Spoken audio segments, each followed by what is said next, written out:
Hər kəsə salamlar. Gəlin bugün rəqabətlik haqqında danışaq, konkurensiya haqqında və baxaq kökləri hara gedir və bu barədə nə edə bilərik. Mən istərdim bu mövzuya bir növ yuxarıdan baxmaq, daha çox ümumiləşdirib individuallıq konsepsiyasından baxmaq.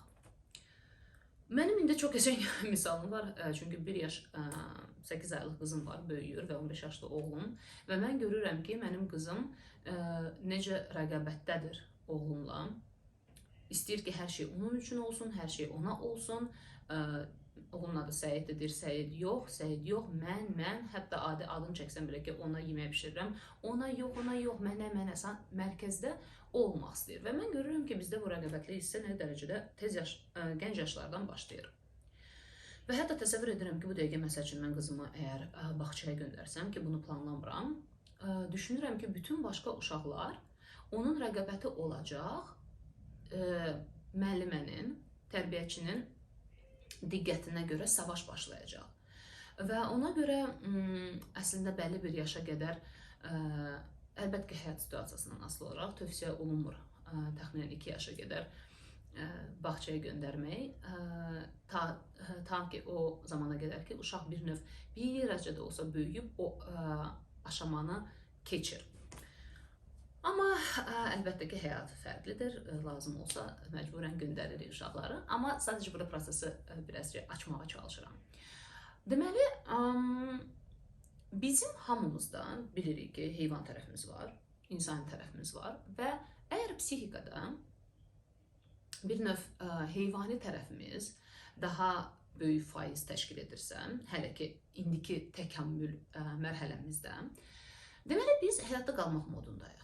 Yəni, mən gəldiyim yerdə, düşdüyüm ailədə, olduğum hər bir situasiyada və məkanda mənim içində avtomatik olaraq həyatda qalma rejimi canavarım qoşulur və mən bir növ olubmu sizdə, bəlkə müşahidə etmişsiniz, bir məkana girirsən, haradakı toplum var və ya toya gəlirsən, nişana, ad gün fərqi yoxdur. İnsan, bu bizdən heç asılı olmayan bir şeydir. Əgər müşahidə etməmisənsə fikir ver.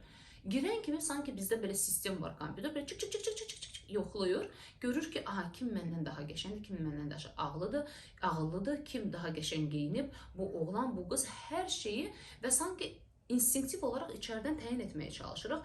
Kimdən yaxşıyam, kimdən pisəm, kimdən qorxmalıyam, kimdən yapışmalıyam, kim daha vacibdir, ondan tutunmalıyam ki, özümü daha da vacib hiss edeyim, ona yapışaraq və s. Canavar tərəfimizdən biz mən ən önəmliyəm hiss etmək istəyirik. Məsəl üçün, əgər ailədə 2-3 bacı qardaş varsa, uşaq hiss eləmək istəyir ki, onların ən vacibi mənəm, ən istəniləni mənəm. Əgər mən işləyirəmsə, mən istəyirəm orada ən yaxşı işləyən mən olum, çünki ən çox diqqət mənə olsun, ən çox məni istəsinlər, ən çox əvəz olmaz mən olum. Əgər mən toya, nişana, ad günə, mərasimə gəlirəmsə, istəyirəm orada hamıdan qəşəng, hamıdan görünən, gözə girən mən olum. Çünki bu, əlbəttə ki, insana belə bir qarantiyalar verir sanki. Hiss edirsən ki, məni seçəcəklər, məni istəyəcəklər, mən öndə olacağım. Normaldır, mən demirəm bunlar normaldır, sadəcə biraz prosesləri açmağa çalışıram. Əgər mən canavarımdan hiss eləyirəmsə, mənim üçün önəmlidirsə birinci, vacib olmaq və mən hansısa situasiyada bunu hiss etmirəmsə və bunun səbəbkarı mən təyin edirəm, məsəl üçün, bəlli bir qızı, o mənim rəqabətimdir və artıq mən ən önəmli olan, ən üstün olan burada mən deyiləmsə, onda mən özümü təhlükədə hiss edirəm və mənim təhlükəm o insanla gəlir. Və əlbəttə ki, avtomatik olaraq o insana qarşı həm hirs, həm fərqli negativ hisslər oyanır, paxıllıq və s. Və biz bir növ o insanı sanki olduğumuz məkandan, həyatımızdan silib çıxartmaq, itələyib o kənarlara çıxartmaq istəyirik ki, yenə ortada, mərkəzdə biz qalaq. Biz hər insanın beynində bəlli bir obraz var və necə daha doğrudur, necə daha yaxşıdır anlayışı var. Və biz rəqabətdə bir növ həmişə intuitiv olaraq təyin etməyə çalışırıq. Kim daha yaxşıdır, kim daha pis. Fikir verin, burada individuallıq yoxdur, şəxsi xüsusiyyətlər yoxdur, keçdiyimiz yol yoxdur, heç bir şey nəzərə alınmır. Sadəcə təyin olunmalıdır. O yaxşıdır, yoxsa mən, o üstündür, yoxsa mən. O yaxşıdır, mən yaxşıyam, necə təyin olunur? Dediyim kimi, Əgər mənim öz o doğrularım necə yaxşıdır formulam varsa və o qız məsələn ya da bu 3 nəfər o formulaya daxil ola bilmirsə, uyğun deyilsə, ona mən avtomatik olaraq mən daha yaxşıyam, mən daha üstünəm, rahatladım, mən daha doğruyam. Belə. Amma onlar uyursa və mənə onlar daha yaxşı gəlirsə, daha üstün gəlirsə, vəssalam, mən artıq onlarla avtomatik olaraq savaşdayam. Deyirlər ki, bəzən məsələn konkurensiya yaxşı bir şeydir. Məncə biz hamımız həyatımızda fərqli etaplardan keçərkən bu rəqabətli hissini yaşamışıq. Dediyim kimi, mən bu prosesə bir növ individuallıq prizmasından baxmağa çalışıram. Məsəl üçün, özümüzü yada salsaq. Baxın, 2 yaşlı uşaq kimi, bəlkə əgər yaddaşınız yaxşıdırsa, məktəbdə özünüzü xatırlayırsınız, rəqabət hissinizi həm müəllimənin diqqətinə görə, həm qiymətlərə görə, sinifdə ən yaxşı olmağa görə, məktəbdə bəlkə ən yaxşı olmağa görə. Sonra universitet illəri və s. Və bəlkə də fikir verəcəksiniz ki, ya illərlə bu rəqabət hissi ya azalıb, ya çoxalıb və əgər azalma getmirsə, deməli, biz hələ də bir növ həyatda qalma rejimindəyik. Bizə vacibdir udmaq, əzmək, qazanmaq, daha üstün olmaq. O dominantlıq istəyi bizi irəliyə aparır. Okey, konkurensiya bu, əgər kimisə özümün konkurenti seçirəmsə, bu məni arxadan bir növ itələyə bilir bir müddət. Məni qaza gətirə bilir. Amma eyni zamanda bu bizdə çox dediyim kimi negativ hisslər yaranır. Mən bir növ takılıb qalıram o rəqabət seçdiyim insana, ona paxıllıq edirəm, ona hirslənirəm, ondan daha qabaqda olmaq istəyirəm və buna görə mən daima onu güdürəm. Məsəl üçün, Instagramda, həyatda beynim, fikrim, zikrim ondadır, bəs o necə elədi, o məndən daha yaxşı mı elədi, daha çox mu elədi və bir növ baxın necə proses baş verir. Mən sanki öz həyatıma köklənib, öz həyatımda qalıb burada inkişaf eləməkdənsə, burada bir şeylər yaratmaqdansa, özümü ortaya çıxartmaqdansa, mən bir növ yüklənirəm, köklənirəm başqasının həyatına. Və mən burada maksimum o insanın əgər kopyalamağa çalışsam, nə bilim, ucuz bir kopyası ola bilərəm. Daima özümü ona uduzmuş kimi hiss edə bilərəm. Sanki o arxadadır, mən həmişə onun arxasınca qaçıram bir növ. Və bu insanda bəzən paranoya fikirləri belə yarada bilər ki, o deyəsən belə elədi, o belə elədi. Yəni daima həm başqasını güdürük, həm bizə gəlir ki, bizi güdürlər. Yəni biz bu halda həqiqətən həyatda bir şey yaradıb ortaya çıxarda bilmirik. Mümkün deyil. Əgər mən kimisə konkurent seçirəmsə, mümkün deyil bir insanla konkurent olub, rəqabətdə olub və ona xoş hisslər hiss eləməyə. Amma biz artıq bəlli bir inkişaf yolunu gediriksə və bizim fokusumuz yönəlib öz individuallığımızı, şəxsiyyətimizi tanımağa, ortaya çıxartmağa, yaratmağa bir növ öz əllərimizlə bir şey yaratmağa, individual olmağa, onda biz başa düşürük ki, bu yolda gedərkən insanın bir növ rəqabəti olmur. Ona görə yox ki, sən hamıdan yaxşısan. Yox.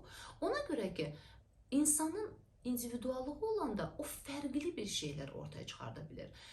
Bənzəri olmayan, onun elə bir ki, öz unikallığı olur. Və sənin o özünün içində, o bir videoda demişdim, sanki bir fontan varsa, o daima su vuran fontan və sən öz suyundan, öz fontanından, fəvvarədən bir növ çıxardırsan, nələrsə yaradırsan, sənin artıq başqasının fəvvarəsinə getməyə ehtiyacın qalmır. Başqasından oğurmağa, kimsə güdməyə, onun kimi olmaq istəyin də qalmır. Sən artıq özünə köklənmirsən və özün bir şey qatırsan bu dünyaya.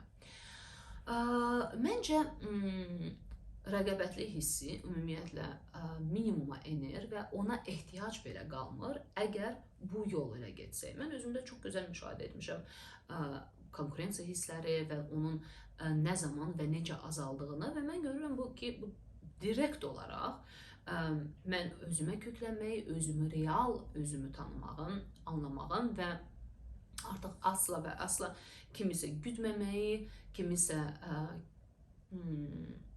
kiminləsə müqayisə etməyərək inkişaf etməyi seçəndə başladı. Bir növ hətta özünüzə qadağa da belə edə bilərsiniz ki, kimisə izləmək. Məsəl üçün, bu etaplardan artıq keçəndə, artıq daxili evolyusiya, təkəmmül yolunda sən həyatda qalmağa çalışmırsan, sən əslində yaratmağa bir şeylər çalışırsan, insanlığa bir şey verməyə çalışırsan, heç kimi udmağa, əzməyə, dominant olmaq artıq istəmirsən, seçmirsən bunu. O köklü olaraq bizdə o hisslər daima var, həmişə var. Bizim canavar tərəfimiz həmişə ilk ortaya çıxır, amma sən onu seçməməyi öyrənə bilərsən. Artıq o etapa gələndən sonra sən bir növ anlayırsan ki, başqa insanlar sənin ilhamın ola bilər. Sən artıq onlardan öyrənməyə başlayırsan. Onların bəzi xüsusiyyətlərindən ilhamlanırsan, imrələnirsən. Sən bunu necə edirsən, öyrənməyə çalışırsan.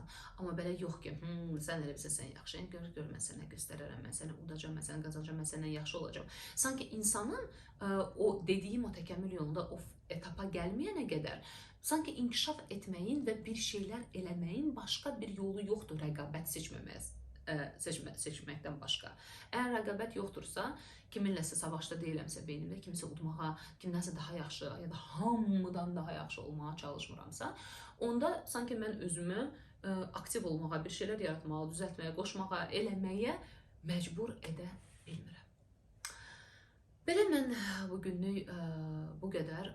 Yəni ən çox ötürmək istədiyim məqam bu videoda o idi ki, biz ümumən şəxsiyyətimizi inkişaf elətdirəndə, öz individuallığımızı işləsək, ümumən mənim bütün videolarım və webinarlarım bu haqdadır. Canavarımızı tanımaq istəyirsinizsə, bu haqda webinarım da var.